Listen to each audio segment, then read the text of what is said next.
Places mean new adventures. New adventures mean new memories. And there are places all over the world that allow us to have an adventure while making amazing memories.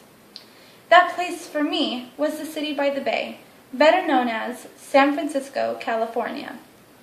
This past Thanksgiving, my grandparents and I boarded a plane on our way to visit my great aunt and uncle.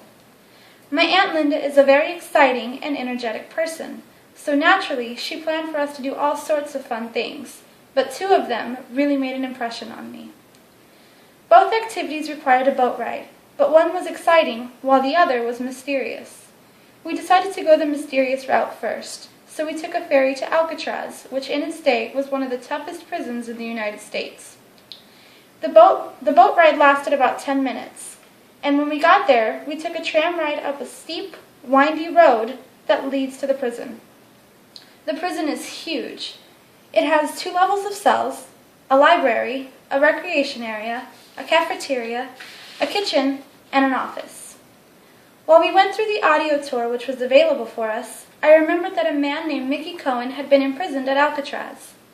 Mickey Cohen was an infamous mobster who was the subject of the recent movie, Gangster Squad.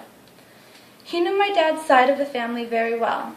In fact, Mickey Cohen is believed to have killed my great-grandma's cousin, Jack Whalen, who was played by Sullivan Stapleton in the movie. So, of course, I just had to see the cell he stayed in while he was imprisoned at Alcatraz. One of the tour guides was really friendly. He took me to a part of the prison that was not on the tour to show me Mickey Cohen's cell, which I found out was located next to the cell that Al Capone, one of the FBI's 10 most wanted back in his day, had been in. After learning all these new and interesting facts, I met William G. Baker, an ex-prisoner who was in Alcatraz for many years.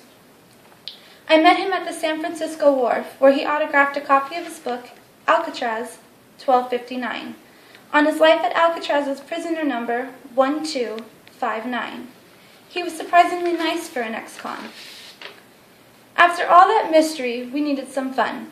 My aunt figured the only solution was to go fishing. Shark fishing, that is.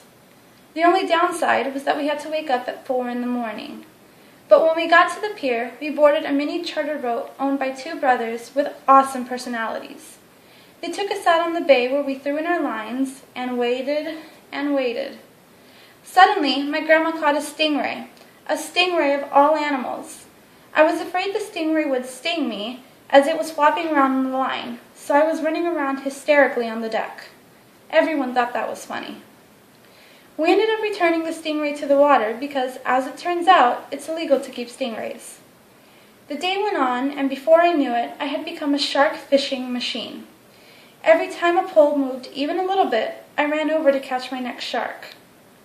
All of a sudden, my grandpa and I were trying to catch the same fish. It turns out our lines were tangled together, and we ended up catching a pregnant shark. We watched one of the brothers perform an emergency C-section. He cut open the tummy, and out popped about 30 pups. It was the most amazing thing I've ever seen. We put the babies in a bucket of water and returned them to the bay. It was a wonderful day. I caught about 4 more fish and was extremely tired and sore, but I can't wait to go back and do it again. There are indeed many things to do in San Francisco, where I spent an amazing 7 days with my family. I saw a production of Amaluna by Cirque du Soleil, visited the Golden Gate Bridge, took an exciting Segway tour, ate $32 lamb chops at a fancy Greek restaurant, and watched countless hours of Godzilla.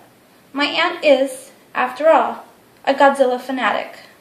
She owns every tape ever made. All in all, however, the best part of the trip was the shark fishing and the trip to Alcatraz. If you're ever in San Francisco, these are definitely the adventures to go on.